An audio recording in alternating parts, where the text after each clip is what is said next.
Emil Cadlick here with FootballDiehards.com, the old man of fantasy. I forgot to say that the last couple of times, I guess because I'm getting old.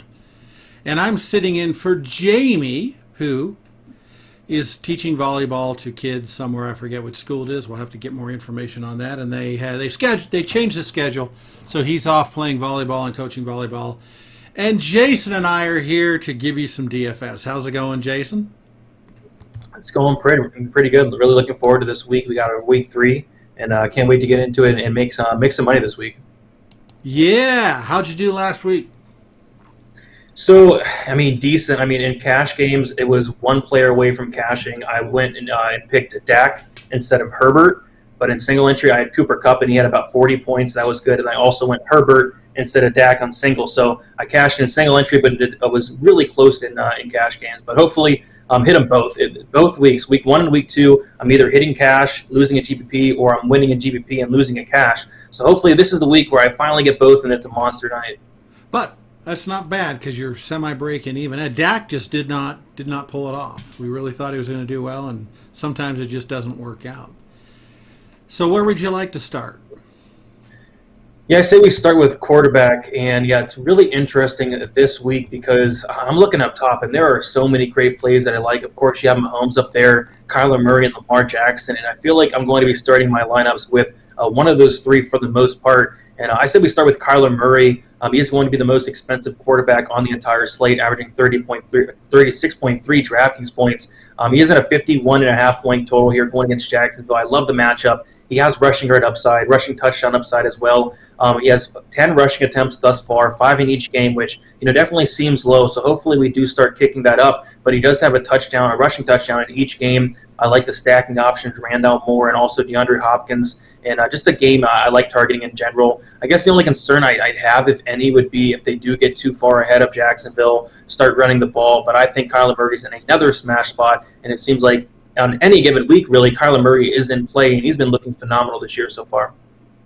Well, at least he's at Jacksonville, so maybe, at least they're not at home where they could run away with it quicker. He's 8.8% owned. He's actually the 4th most highest owned quarterback, even though it's only 8.8. What do you think about that? Yeah, that just makes me curious to hear the top 3. And maybe this next guy is in the top 3, and it's going to be Lamar Jackson.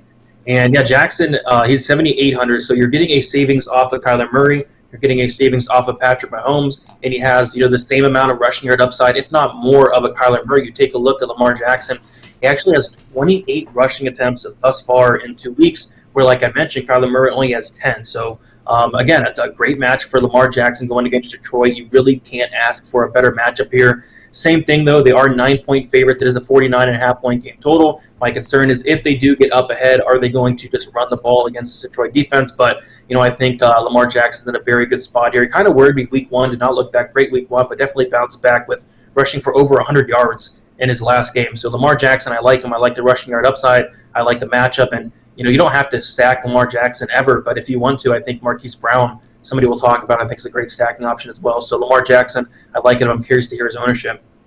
Yeah, he's just a touch below Murray at 8.6. He's been a little rusty, but when they beat Kansas City, you could tell how much that meant to him. They're pumped up, and I think that they're going to get through this rusty period. And of course, playing against Detroit is a beautiful thing to do, even though they did play against Green Bay fairly well till the second half. So, the 5th most owned quarterback, Lamar Jackson. Yeah, I'm liking what I'm hearing so far. These guys I'm targeting up top aren't that high owned, so we'll see what it's like on Sunday when we talk about ownership Sunday. But yeah, I'm liking what I'm hearing so far. Moving on to the next guy, Dustin Herbert, 6,500. So going against Kansas City here, you have a 55 point total where there are going to be 6.5 point favorites. And yeah, this price seems a little bit too cheap to me. You look at his game log, and he's doing really well. It's just he's not scoring touchdowns. He only has 2 touchdowns this year, 1 in week 1. 1 in week 2, you got to expect that that's going to bump up, especially in this game, right, against Kansas City, which, most Kansas City games do end up being shootouts. So, yeah, Justin Herbert seems like way too cheap. I like the matchup against Kansas City. I like the game script. They're projected to be trailing, which means more passing. And then phenomenal stacking options, Keenan Allen, Mike Williams, and even Austin Eckler. So you are getting a big savings off of Kyler Murray, a savings off of Jackson and Mahomes and guys like that. And I just really like this game, and I really like this price for Justin Herbert. You know, what's weird about this is he's the 9th most owned quarterback at 4.3%. It's like people weird. don't believe, they're afraid of Kansas City. Do you think? Yeah, I mean, I don't know. I mean, maybe they're thinking like, Justin Herbert hasn't performed all that well in terms of DraftKings points, only 19.1, but he's only had 2 touchdowns. You got to expect in this game he's going to score touchdowns, right? I would think so. I think you got a good point. I think he's an excellent opportunity this week in DFS. No doubt about it. I'm a little surprised at that low ownership.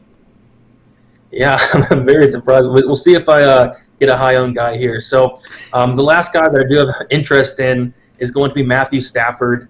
And going against Tampa Bay, you got a 55-point game total. Matthew Stafford's been looking very good. This Rams offense as a whole has been looking really good. You have a high total here, one of the highest totals on the slate, tied for second, and what very well could be a shootout against the Tampa Bay Buccaneers. Stacking options include Cooper Kupp, who we'll talk about, has been on a phenomenal run to start the year. Robert Woods, who we'll talk about, who is very cheap this week. And Matthew Stafford, 6,400, very cheap, 100 less than Herbert. Curious to hear the ownership on him. Well, he's the 6th most owned quarterback at 6.6%. So he's the higher overall, but he's not that much. 6.6 is not that much higher than the ones we've talked about before. He's just below Lamar Jackson, but by 2 percentage points to 6.6. So that's attractive. And like you said, we could finally end up with a high-scoring game there. When I say finally, Tampa Bay has been playing really well, and that's a big game for LA in LA. So I like that. Yeah. What is who are the top 3 quarterbacks projected on? Russell Wilson, 11.7. Patrick Mahomes, 10.3. And then it drops down to Tom Brady at 8.8, just a smudge above Kylo Murray. Yeah, I think they're all in play. I won't be getting to Brady much. Wilson, maybe for me, and then Mahomes is definitely in play. But yeah, so the guys I'm liking are a lot lower than them. I do like that. Murray, Jackson, and Herbert. Some other guys I do want to throw out and kind of get your thoughts on the ownership as well.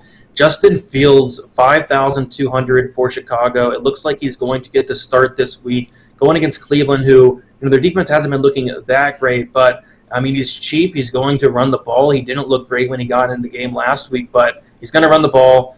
They're going to be trailing more than likely. I think Justin Fields could be interesting at that price tag. Yeah, right now he is not ranked in the ownership, probably because the news just came out today. So watch the ownership on the website, and of course Sunday morning when you and Jamie are talking, I'm sure we'll pop in there somewhere. But right now, low percentage owned at this point, but that probably will change. Yeah, and then another weird one I have, Daniel Jones, who's actually been playing really good, surprisingly. He had like a crazy, I think it was like 80-something, maybe 90 rushing yards in his last game. So he's going to run the ball, and then he's going against Atlanta here. He's 5,800. I don't mind the stacking options. Daniel Jones is somebody that weirdly does stick out to me at 5,800 this week. His saving grace is his rushing, and against Atlanta, he's 1.9% owned, so not a lot of hope for him. But as far as ownership, I mean, not a lot of people thinking about that at this point, but I like your point. If he can continue to rush, it just gets him somewhere with those fantasy points that makes him very interesting. 5,800, is that relatively low for you as a salary? Yeah, that's pretty cheap. They did bump him up his price, 500 last week. He was 5,300, and then week 1 he was 5,300 as well. I've got one. Let me know when you're ready, and I'll throw a name out for you. Yep, go ahead, throw it out. Derek Carr, 1.7% owned, 5,900. Isn't he been doing pretty darn well there? Yeah, he's been doing really good. 28 DraftKings points in week 1, 27 in week 2. Solid playing stacking against option. Miami. Miami's obviously a good defense. They're at home, but Tua has already been ruled out.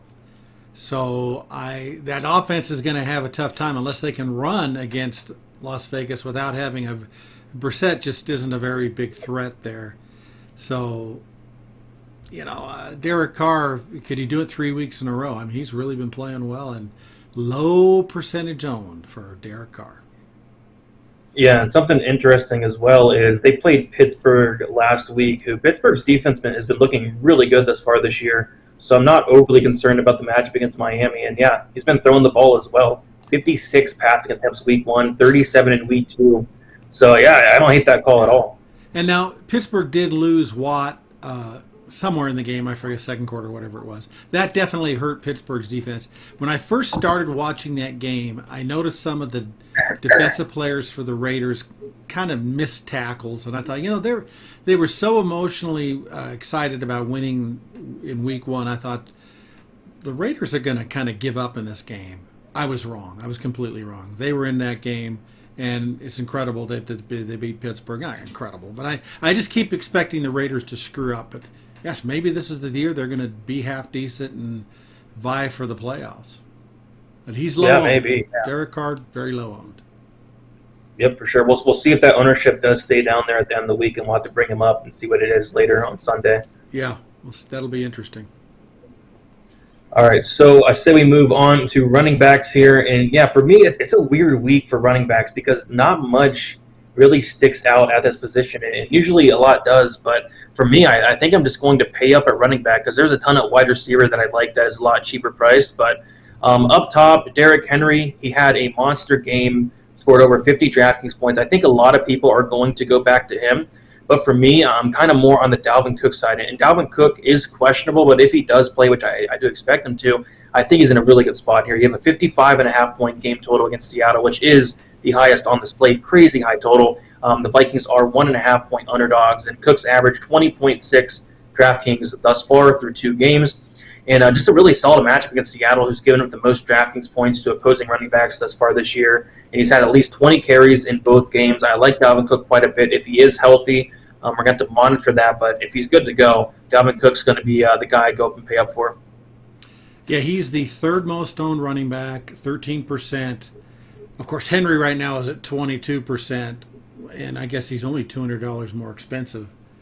But yeah, we got to watch Cook's injury because he did hurt that ankle. That could definitely affect how he plays. Seattle kind of threw that game against Tennessee. I'm sure they're not very happy about losing at home against that one. So, and Minnesota, what are they, 0-2 or whatnot? They lost on a field goal this last week. That could be a fun game. I can see why that total is high. Yeah, very, very high total. And speaking of high total, we have another one, 55-point total for Austin Eckler. And Austin Eckler was somebody I was really high on last week. And it was weird because he had a weird week 1 where he had 0 targets and 0 receptions. I said, okay, I'm going to go back to him. And then he has 9 targets and 9 receptions the next game. And I'm going to go right back to him once again in a game that I love for Austin Eckler. They're 6.5-point underdogs. It's a high total. They're projected to be trailing. I expect them to be trailing. I expect them to be passing. And I just like the game script quite a bit. So you got to expect, another game where he's going to have a ton of targets, a ton of receptions. And I like the matchup against Kansas City, who, like I said, in their games, it seems like it's always a shootout, high-scoring game. And I do expect that as here as well with the Chargers. So Austin Eckler, 7,200. I like it quite a bit, averaging 17.1 DraftKings points. I think he has a good game here against Kansas City. Yes, 5.3% owned, so middle range, slightly below middle range, definitely nothing, extremely high. So that's not a bad number there. I'm not sure why, it was great to see him get that many targets and, of course, catch that many of those targets. It still is a little scary that they're flip-flopping around, but maybe they've focused in and they're going to get the ball to Eckler consistently here, specifically in week 3, assuming we want to play them. 5.2% owned for Eckler. Yeah, I like that. I like that quite a bit. So moving on, like I said, there's some weird options at running back. You really have to dig here.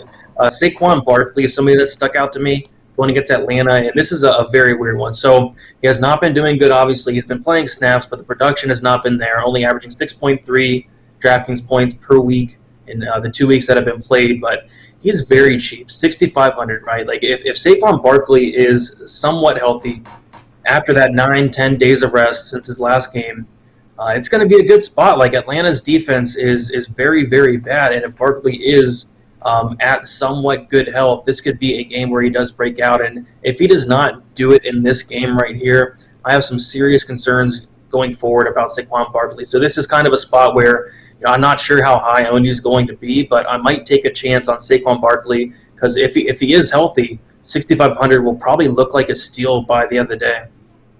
5% owned, so he's fairly low owned, relatively speaking. And I think people are still worried. He hasn't come through, that people are going to wait on him a little bit.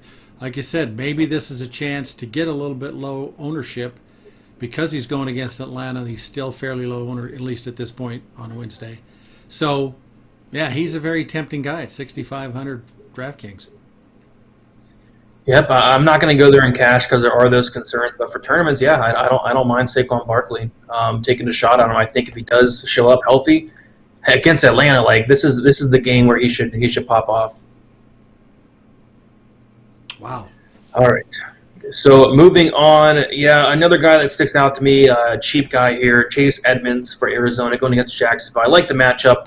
I like the game script. They're 7-point favorites. He's cheap. Pass catching upside, 9 receptions thus far in 2 weeks. A very high game total. I don't love it, but he's going to get opportunities in an offense that is going to score very well this week against this Jacksonville defense. And of course, like I said, the pass catching upside, the price. I think it's a solid option here in Edmonds at 5,700, averaging 13.6 DraftKings points per week. Not terrible at all, and would not be shocked if he did find the end zone this week against Jacksonville.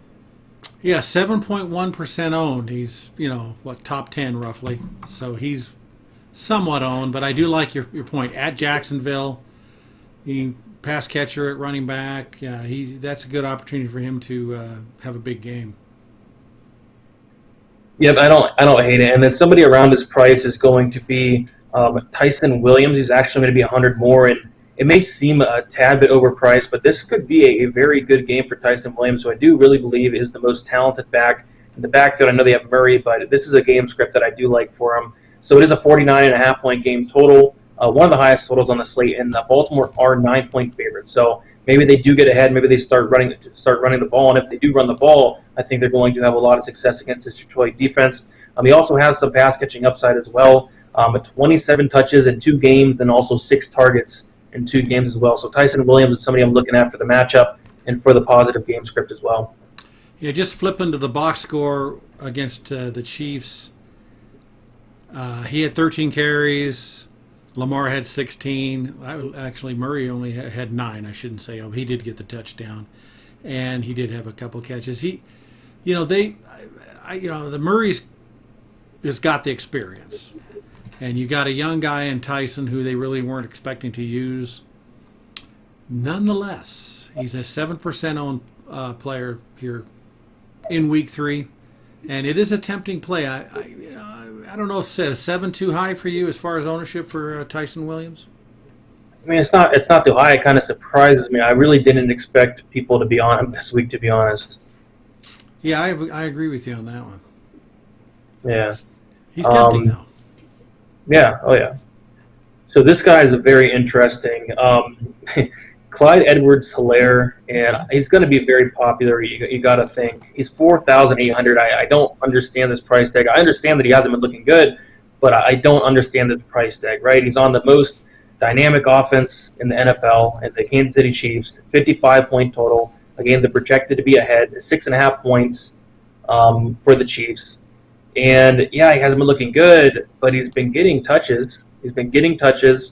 And I do think he can get some opportunities here. All he needs to do at 4,800 is really find the end zone. And he should have found the end zone last week, but he had a touchdown vultured from Williams. But, yeah, if you can find the end zone in a 55-point total, I think Clyde Edwards-Helaire at 4,000 could be very viable. But, yeah, it's going to be high owned. I don't know. I don't love it, but this could be a game where he could succeed here. Yeah, I'm a little worried about him. When I watch him, I just don't see. I don't go, oh wow, this guy's running good. Yeah. And they don't seem to be giving him as much time as I'd like. But $4,800. He is 13.6% owned. He's the second most owned running back, just below Derrick Henry, far below Derrick Henry in ownership, but. People are still counting on it, and I'm sure it's the 4,800. And like you said, you've got this incredible team. If it turns out he gets some chances to score, which could happen, he could have a big game. His ceiling is high, even though he hasn't shown it yet. Yeah. I mean, I'm not high on him personally, but he's 4,800, so I kind of think I got to be a little bit this week. You got to put a little in there, most likely. I'll probably stay away from him and regret it, as I usually do. Yeah, and then and then I guess we could talk about Najee Harris a little bit. 6,600. Another guy that I'm not high on personally, but he's cheap. He's getting opportunities. 5 targets last week. He did get a touchdown as well, receiving touchdown. Scored 19.1 DraftKings points. The matchups there against Cincinnati. Week 1 did not perform well. Obviously, had 5.9 DraftKings points. I was very high on him week 2 at 6,300. They do price him up only $300 here, so I think I will be high, not crazy high, but high on Najee Harris at this price tag. I still think he's too cheap, but I'm just not liking really what I see from this Pittsburgh offense. I'm not liking what I see from Big Ben. Deontay Johnson is questionable, might not play. So Harris is somebody that does tempt me. Curious to hear the ownership on him. He's at 8.8% owned. 1, 2, 3, 4, 5, 6, 7, about eight down, 6 down. He's fairly high as far as the overall running backs, but I don't know if 8.8% is. Cincinnati, a team that they may be able to have a big game with him in the running game. Like you said, Deontay Johnson, I don't think they're going to announce it till Sunday, but the perception is he's probably not going to play. Of course, we'll be able to know that before. I don't remember if that's a morning game or an afternoon game, but he's a tempting guy. I'm worried about them. And Pittsburgh just doesn't seem to have it put together yet. But maybe they will here against Cincinnati. Yep, yeah, we'll definitely see. I think it's a good matchup for him. And then the last guy I do want to throw out is going to be Chris Carson, another guy I was high on last week. He scored 15.1 DraftKings points. So I guess the only thing that concerned me is last week without the touchdowns, because he had 2 touchdowns. If without the touchdowns, he would have only scored 3.1 DraftKings points. I think he averaged like 2.4 rushing yards, which is obviously not good at all, but they're going against Minnesota. Very good matchup. 55-point game total. I think I will be going back to Chris Carson, but if he does not get a touchdown, how well is he going to do? But again, like a 55-point game total, you got to think there will be some touchdown upside. So I think I'll be going back to Chris Carson. They did price him up 300, 6,100 last week, 6,400, which is probably a little too cheap still.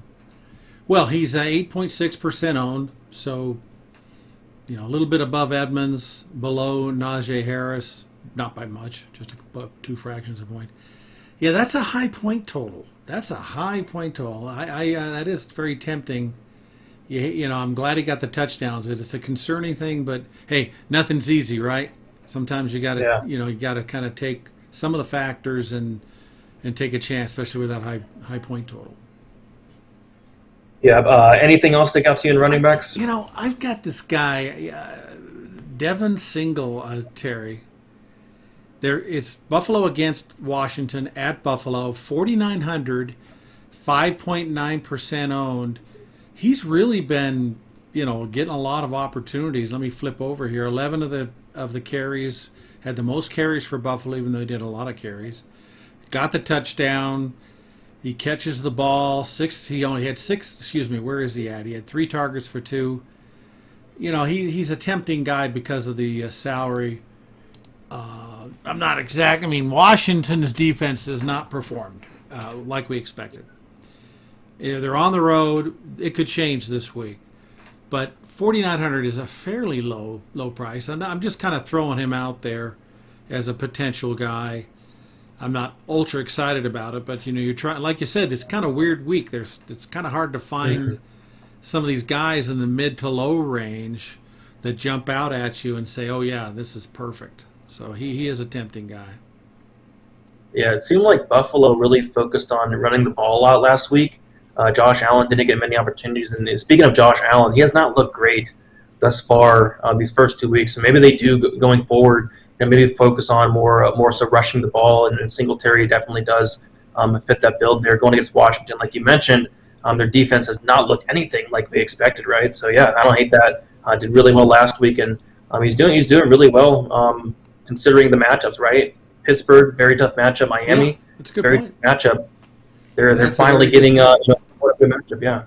Yep. Yeah, it's a tough one. I don't really have, I just don't have anything else that just jumps out at me off the first look. Jonathan Taylor's kind of underperformed. He's playing at Cincinnati though, or at Tennessee. I haven't really analyzed that one, but he's only owned at well, now I've lost him here. 2.5%, but his salary is $6,700, so maybe he's a tempting guy too. Yeah, and I can't wait for Sunday to see if that Derrick Henry ownership does keep up, and I'm curious to hear what Jamie has to say about that, because this is where I like fading Derrick Henry coming off of a 50-point game. I think it's a good, if he's going to be like 20-something% owned, I have no problem getting away from him. And what does he usually say about Indianapolis, Jamie? They funnel to the pass? Yeah, yep. Which may not help Henry. Of course, it seems like when Henry wants to do it, he's going to do it. That guy's incredible. I can't believe how well he's performed. When he goes off, a couple of those runs, when he went around late in that game and he went around the corner and he just stiff-armed that guy. It was like, oh, they're going to get him. Nope. Touchdown. he doesn't look fast. I'm sure he is fast. It's just the mass to velocity. You can't get in there at him and slow him down. It's really fun to watch that guy when he's having an incredible game. So that's all the ones I have. Yeah. Yep. That's about it for me. Like I said, I'm probably just going to go up and get Dalvin Cook, Eckler as well. Just nobody else in this range. Like Kamara, Chubb, just no interest in them. So yeah, we'll see how it goes throughout the week though, and see where their ownership goes. Getting into wide receiver here, and yeah, I mean, this is a range or a position that I'm going to be very invested in this week. And typically, whenever I do my flex spot, I like to put running backs in there. But this is a week where I've been finding to be putting an extra wide receiver in that flex spot because there's just so many guys that, first of all, are way too cheap, have a ton of upside. But I'll just start with up top here. So up top, there are a bunch of great options as always. We have guys like Diggs, guys like Hopkins, guys that will always be in play up there. But the guy that I'm kind of interested in, and I'm curious to hear the ownership. If this ownership is high, I'll get away from it. But if it's a low ownership, Tyreek Hill is somebody that sticks out. Again, a 55-point game total, 8,400, averaging 23 DraftKings points. And the reason why I want to be on Tyreek Hill this week is because last week he didn't do much, only 5.9 DraftKings points per week. I think people are going to look at that and say, you know, he only scored 5.9 DraftKings points. I might not play him this week, but I think that's going to be a big mistake in a game like this in a 55-point total against the Chargers defense. So if the ownership is low on Tyreek Hill, I will be going to him this week. If not, if it's high, I'll probably go elsewhere. But Tyreek Hill, I think, is going to be in a very good bounce back spot. Well, he is 16.5% owned, but he is the fifth most owned receiver. And we'll go over this in a minute, but there's some that are way higher percentage owns than him. So perhaps it is a good opportunity to play Tyreek Hill this week. Yep, 16 going to monitor. Chargers, yeah. Go ahead. Exactly. Yep, you're going to monitor that throughout the week and see where that's at Sunday. If it's still low, I'll probably get there. Yeah, I know where this guy's ownership is going to be at. It's going to be very high, and it is one Cooper Kupp going against Tampa Bay. And it's another 55-point total game. I think we have 3 55-point total games and then one 55.5-point total game. That is the Minnesota-Seattle. But another very high-scoring game here, and Cooper Kupp has just looked phenomenal. 33.3 DraftKings points in his first 2 games of the season. And just seems way too cheap. I mean, especially for how he's been looking, 6,800. And, you know, Robert Woods is somebody else that you can mention. He's 5,700. I think both guys are in play. And I wouldn't even mind stacking him up with Matthew Stafford this week. So Cooper Kupp, I love him. He's going to be in my cash lineup already there. But if, Robert Woods has not been performing as well as Cooper Kupp, but he's just $1,100 cheaper, and I think he's in a phenomenal spot himself against his Tampa Bay defense where, you know, their run defense is really good, but their pass defense has just been not looking good at all. So Cooper Kupp, Robert Woods, I like them both. I'm going to be playing a lot of both. Well, Cooper Kupp, 22.9% owned. The third most owned wide receiver. Woods is 30.7. He's higher, and of course probably because of the salary, because he hasn't been doing as well. And meshed in between those two is Keenan Allen, which we may talk about later, but he's at 27. So those top 3 wide receivers, Robert Woods, Keenan Allen, and Cooper Kupp, 22, 27, and 30 for Woods. So extremely high owned on those 3 characters. Yeah, so half of the ownership on the wide receiver position is coming from Kupp and Woods together. That's crazy. Yeah, that's really something else. Yeah, but you touched on Keenan Allen. He's also going to be the other wide receiver in my cash lineup.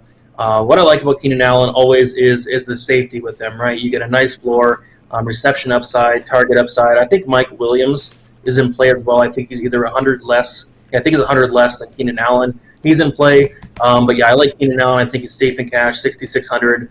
Don't really understand this price. Like, he's been doing good, averaging 19.9 DraftKings points. The targets are there. The receptions are there. The matchup is there as well, going against Kansas City in a game they're going to be trailing. So Keenan Allen is probably it's between him or Cup. It's between him or Cup for my favorite wide receiver play on the entire slate, and it seems like it's that for everybody.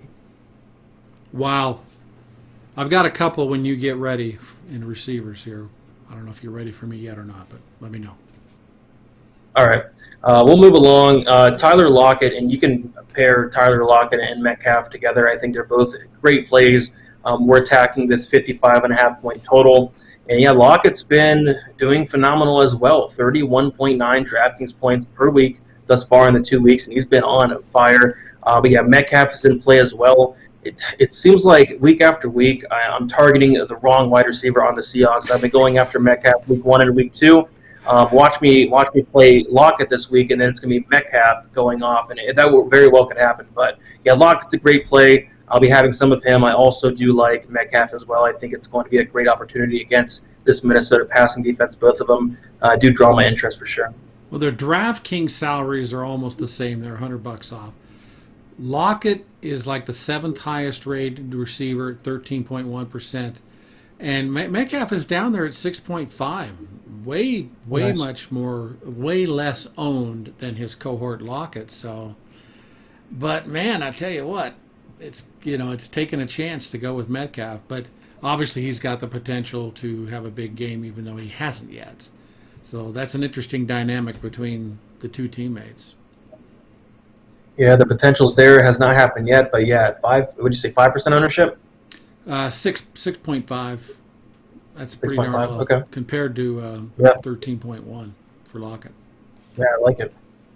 All right, so we'll move along. I mean, this is a range that I really do like. I think there's a lot of great value wide receivers, and Marquis Brown, Hollywood Brown, 5,600 going against Detroit. I like stacking him up with Lamar Jackson this week, and yeah, he's been doing really good. 22.9 DraftKings points per week thus far. I love the matchup against Detroit. One of the best matchups you could ask for. Number 1 wide receiver for the Baltimore Ravens. Number 1 option for the Ravens. Looks like he surpassed Mark Andrews. He's been getting a lot more work than him. And yeah, Marquis Brown, I like him. I like the matchup. I like the price tag, 5,600, and hopefully he keeps it rolling this week. Well, I'm a little confused. He's only owned at 1.96, 2% owned. He's one of the lowest owned receivers, and he's been getting the targets. I'm confused. That's what is that? Let me go look real quick here. What did he get? Sorry, I didn't have this. 10 targets, Marquis Brown, the most of the team, 6 catches, 113 yards, a touchdown. Wow. And he's only owned by 2%. And it's in Detroit. I don't know. Does that make sense? Am I missing something? $5,600 salary? I'm missing this. It doesn't make sense at all. Like, he's one of my favorite wide receiver plays on the entire slate. So hopefully that stays low by Sunday. So we'll see. I'm stunned. I really am stunned by that. Yeah, maybe we'll get some luck here at this next one. Marvin Jones Jr. for Jacksonville going against Arizona. So yeah, they're 7-point underdogs here, so you got to expect they're going to be trailing. I love the matchup against Arizona's defense, who has not been looking great. Marvin Jones has been looking good. 18.1 DraftKings points on average. He is the number 1 wide receiver for the Jaguars. 21 targets in the first 2 games this year. So yeah, the price tag is low for Marvin Jones. I'm hoping the ownership is low as well, just like Marquis Brown. 4.5, not as low as Brown, but not bad. 4.5 sounds pretty good. And they're playing at home. Arizona's playing well, but their defense isn't so good. What's the total on that game? Do you have it in front of you? It's 51.5, which is good. Yeah, that is a tempting. $4,900 salary. Very tempting. Yeah. And then $100 more, Rondell Moore going against Jacksonville. And, he's doing good as well, averaging 19.1 DraftKings points. And I know it's only through 2 games, right? But he actually has more targets than DeAndre Hopkins within 2 games. So it's not going to keep up, obviously, but that's pretty crazy. 13 targets on the year. Hopkins has 12. So that's interesting. And, he's 5,000. He's cheap. I like stacking with Murray. I like the match. I really like the matchup against Jacksonville. So, Randall Moore is definitely somebody I could see myself going to it. And I'm hoping, just like Jones and Brown, that his ownership's low as well. 2%. He's very low, just a scotch above Hollywood Brown. Yeah, and of course, if they're double teaming and putting a lot of pressure on Hopkins, they're going to throw to other people. This guy's fast. He's playing the slot. I know he's a rookie, but I scratched my head to think how well he's done as far as there's a lot of players on that team, and it's easy for him to get lost as a rookie, but he's putting the numbers up. Yeah, this ownership's interesting, right? Like, it seems like everybody's gravitating towards Kupp, Woods, and Keenan Allen, and all these other great plays are going like really under-owned. So I'm curious to see if that sticks up by Sunday. Agreed. And then, in terms of like punt wide receivers, there are 2 that stick out. Mecole Hardman, 3,900. High total. You get some exposure to the game if you want to stack him up with Mahomes. That's fine. If you want to run him back from like a charter stack, that's fine as well. Very cheap. You can do a lot with him. And then also somebody else that really does stick out to me, and I'm surprised they haven't bumped his ownership up or bumped his price up, and it's going to be KJ Osborne. So I was on him last week, and he did very well, caught a big touchdown. Going against Seattle here, highest total on the slate. They are underdogs, 1.5-point underdogs. And, averaging 17.4 DraftKings points per week. And, the price doesn't really make sense, 3,500. I think they should bump that up to like 4,000 and something at the very least. They have a great matchup against Seattle, highest total on the slate, 15 targets in the first 2 games. They're using this guy, and he's doing well. So KJ Osborne, somebody I'm going back to this week, just due to the price tag. If I need to get the savings, he's somebody I'm looking to. Well, both of them are right around 2%. Osborne and Hardman are both around 2%, which is still pretty nice and low for, well, their salaries are cheap, but they're still fairly low owned, which is great. Yeah, for sure. So, that's really making me think about cash construction and then tournaments. In tournaments, I'll probably, honestly, get away from some of that Kupp and Woods ownership and play some of the others plays here. But in cash, Woods and Kupp are going to be phenomenal plays, and then also Allen. And I actually have Allen and Kupp in my cash lineup. I think you need to go there in cash. But in tournaments, I think you could very well get away from that crazy ownership this week. That's crazy. Yes. Yeah, that is. And then any play sticking out for you? I wanted to mention a couple guys here. Cortland Sutton is only 2.25% owned, and he had a pretty big game last week as far as yardage is concerned. 6,000. I'm not sure you're the expert on that, but a little over 2% owned is attractive against the Jets at home in Denver.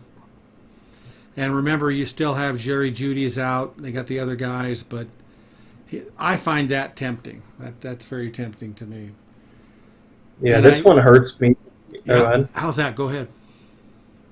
This one hurts me because earlier in the week, last week, when I very first looked into the slate, Cortland Sutton stuck out to me, and I kind of forgot about him throughout the week, ended up not using any of them at all, and then he goes out there and scores 27.9 DraftKings points. Completely forgot about him out of nowhere.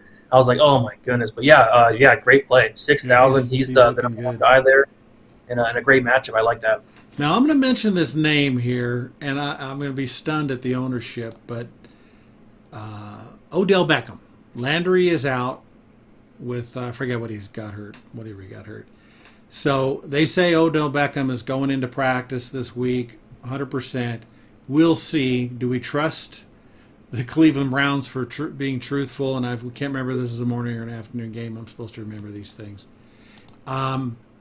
Is this a chance? Now, the funny thing is, well, he's 5,300 salary, which could be really good with Landry out, but he's 7.8% owned, which is I was kind of hoping you could get a sneak on that guy. Yeah, I thought that'd be lower too. Yeah, weird. Let me look real quick and see if I can find out. That is is that a morning game? Yeah, it's 1 o'clock. Yeah, okay, sorry, I can't even read. All right, so at least you'll know before you have to finalize your lineups completely whether he's going to be out or not, or how it's looking. So you'll know a lot more. Hopefully, we'll know a lot more, and they won't play games with us. But I hate to play a guy who hasn't played yet, coming back from injury. And he's he's high percent owned. He's 7.8% owned, however you consider that. But $5,300 is tempting. Antonio Brown is on the COVID list. I don't remember the details. Tampa Bay's coach said that they're 100% vaccinated. So if he's vaccinated, he just has to have 2 days going negative on the test, and he could play this week, assuming he's not feeling bad. The problem with that is right now he's 9.8% owned. So that may change, but you're certainly not getting him at a bargain as far as ownership is concerned. But he is $5,200. So if Brown's out, it's going to make Godwin and Evans probably two of the highest owned wide receivers on the slate. So that is probably one of the most important things to monitor this week, that Antonio Brown situation there. Yeah, it's going to be a fun one. Definitely, we got to watch that carefully. And luckily, it's a morning game, and you'll be able to have all the information in front of you to make a decision on that one. Yep. Did we touch on Lockett? Yeah, we touched on Lockett and Metcalf. I think that's about it. I mean, nothing really sticks out to me besides the ones we talked about. Anything else for you, or you want to move to tight end? Those were the ones that I wanted to mention, so I'm good to go. Claypool 5,800. Johnson, if he is out. Claypool. Yeah, where is he at? If he's out, Claypool is going to be a phenomenal play. As a matter of fact, he doesn't even show up right now. He's not even showing up in this, so all of them are really low, even Schuster. So we may get more data as it goes. But yeah, Claypool, I forgot to mention. He's definitely a guy you should very much consider. And we'll know more about Deontay later in the week, but the word under the covers is that he's not going to play this week, Deontay Johnson. So that gives Claypool and even Juju chances. Yep. So another thing to monitor, we'll talk about Sunday as well. Cool. All right, so moving on to tight end, and for me, I mean, there's great plays up top, right? Travis Kelce is probably going to be the highest owned tight end on the entire slate, and then Darren Waller, obviously a great play as well. But for me personally, it's going to be more of a week where I do play down and pay down and find some value. But if you have the salary, absolutely, Kelce and Waller are great plays. But the guy really that's sticking out to me that is actually $3K cheaper than a Travis Kelce is going to be T.J. Hawkinson going against Baltimore, where 49-point game total. They're 9-point underdogs, so you got to expect it's going to be a great game script. They're going to be passing the ball. They're going to be trailing like they have been thus far in the first 2 weeks. And Baltimore has given up the most tight ends or most points to opposing tight ends within the last 2 weeks there. So Hawkinson sticking out. Hawkinson's looking good, 23.2 DraftKings points on average for Hawkinson. I like the matchup there. Interesting, Hawkins is not listed right now under ownership, probably because it's Wednesday. It's fairly early in the tabulation of these things. So watch the ownership the next couple of days, and of course we'll chat about it, or Jamie and you will be chatting about it on Sunday morning. But yeah, he's looking pretty good. I don't know about that hair. I didn't know where did he get this hair? All of a sudden, this guy's got it. Maybe I'm just a little jealous. That's probably that I'm jealous. Because, I'm looking at this guy and going, he's playing well. He's playing well. I really enjoy watching this guy play. So looks like his ownership's low, but let's wait and see. Yep, sounds good. Hopefully it stays low. Another guy that sticks out, and I've been on this guy for the first 2 weeks. I'll probably play some of them as well this week. Kyle Pitts. 4,900, averaging 9.7 DraftKings points, and he's been getting the opportunity. The opportunities are there. He just has not produced yet. But this could be the game here against the Giants defense. 13 targets in his first 2 games. Don't hate 14 targets in his first 2 games. Don't hate Kyle Pitts. Hasn't really been doing anything much, but the opportunity is there. It's just the Falcons have not been looking good. Matt Ryan has not been looking good. Maybe this is the week where they can finally get together and get Pitts in the end zone. Yeah, again, he also doesn't have any ownership on here, so we got a couple guys that still haven't tabulated yet, so we'll keep a watch on that. Yep, sounds good. And then one guy in terms of a cheap guy that's 6,000 is going to be Jared Cook, who is 3,900, and this gives you exposure to that Kansas City game. And just cheap option, high scoring game. Again, they're projected to be trailing, and Cook is averaging 8.2 DraftKings points per week. He has 13 targets on the year, and Cook actually had a touchdown called back. I think it was like an illegal formation that the touchdown called back. So he very well could have had a touchdown last week. So Cook's somebody I'm looking at. They're looking like they're using him quite a bit. And in a high-scoring game where they should be passing, Jared Cook at 3,900 sticks out to me in terms of a cheap option there. Excellent. I like that one. Any ownership on him or not yet? I'm sorry. I am thinking about the next guy. 4.5% owned. About the seventh bet most owned. So not bad. Not bad at all. And Kelsey then one more is guy. 23%, and Waller is 15. Just for letting everybody know.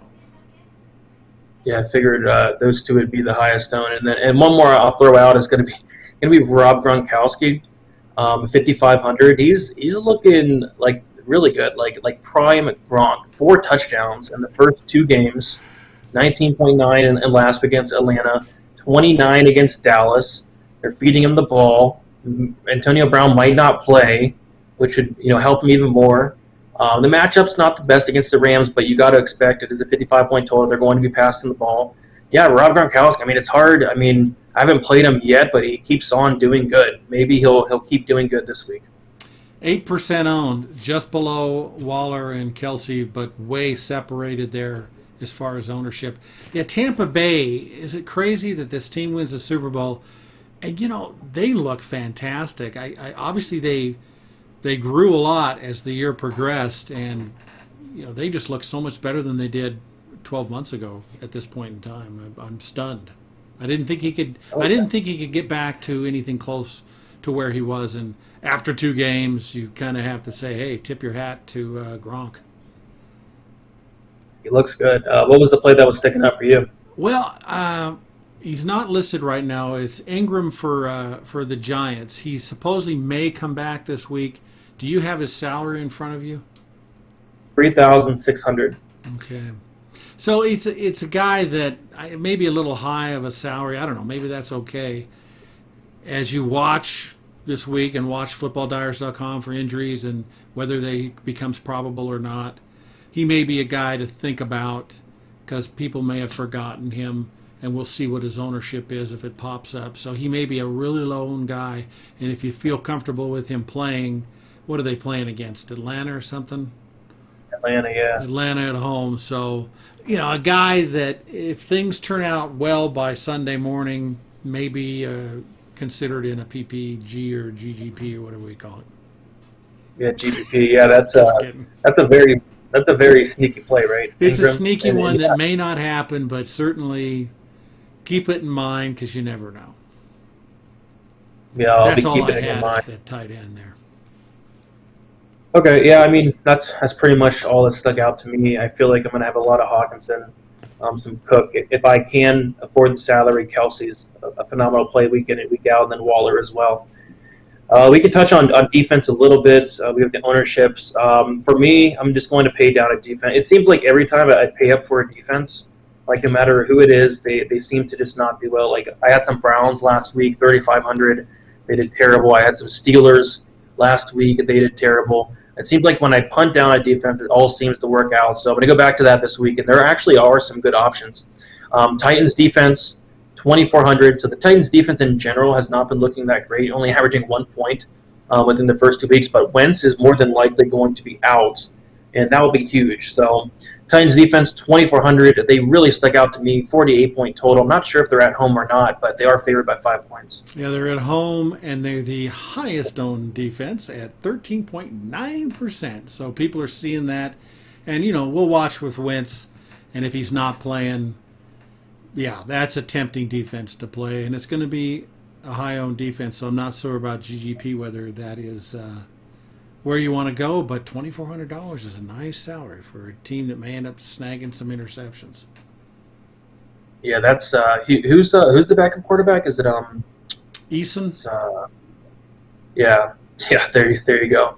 There you who go. I think threw an interception in that game, like his first or second pass he already threw. Yeah, he's got a lot of talent. He's a young kid, but he's young and unexperienced, and Yep. he's going to be playing on the road against Tennessee. That's going to be tough. 100%. And then, so yeah, if Wentz is indeed out, Titans will be my go-to. Another defense that sticks out in terms of just saving salary, right? Like the Bengals defense, not the best defense in the world, but they are 2,100, averaging 5.5 DraftKings points per week, which is not terrible. Going against Pittsburgh, you have a very low total, 43.5 points. They are 3-point underdogs as well. And like we talked about earlier, like Pittsburgh, they might be missing Johnson. Pittsburgh's offense has not been looking great. Ben's not been looking great. I think the Bengals at 2,100, I'll be fine just going down there and punting. It allows me to go up at other positions, and the Bengals defense is not the worst option in the world. Yeah, they've been a fun one to play the last 2 weeks. I'm a little worried about this. I'd have to go look at the stats. Can they get sacks against Ben, and can Cincinnati get any turnovers against Pittsburgh at home, or for Pittsburgh being at home? And for just $300 more, you can beat Tennessee, assuming Wentz is out. So it'd be really hard for me to go away from Tennessee if that's the case. But yeah, that's 2,100 is a very low salary. Yeah, and 100%. Let me just say, Cincinnati's ownership is 5%, which is 5%. higher than I thought, but it's fairly low in the overall list of what we've got so far. Yep. So I'm going to be living down in that range this week, either Titans or Bengals, preferably Titans. But if I have to, if I have to save the extra 300, Bengals is fine. If I was to go up and pay for a defense, go out of my way and pay for a defense, which I don't typically do, but the Broncos defense, who is 4,300, are in an absolute smash spot against the Jets. 41-point total, which I believe is the lowest on the slate. Broncos defense averaging 8.5 DraftKings points per week, and yeah, I think the Broncos are in a good spot, but the only thing is the price, right? It's about 1,000 more than the Bengals. It's about 1,000 more than the Titans. 2,000 more than the Titans and the Bengals. Wow. So if you can go up and get them, sure. But if you want to pay down, I'd probably prefer paying down. But the Broncos are a good play for sure.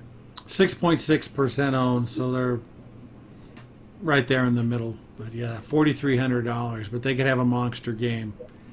So those are some fun ones. I like those options at defense. Yep. Anything else stuck out to you in defense? No. Tennessee stuck out to me, and of course it stuck out for everybody. I'm a little worried about Cincinnati. I still have that mental picture of Pittsburgh at home, just trying to, just no turnovers. They've got a great defense. If they get ahead, they could, they don't have to take chances if they get ahead. And I assume maybe Watt will be back. He should be back. So I guess I'm a little worried about Cincinnati this week. I don't know if I'd roll the dice because Tennessee is not that far of a salary difference. So that's what I've got. Yeah, 100% agree. But yeah, that's about it for me. All right. So we're done? Yeah. We're done till Sunday. So do remember to look at the ownership of the course of the next 3 or 4 days, whatever that is, till Sunday.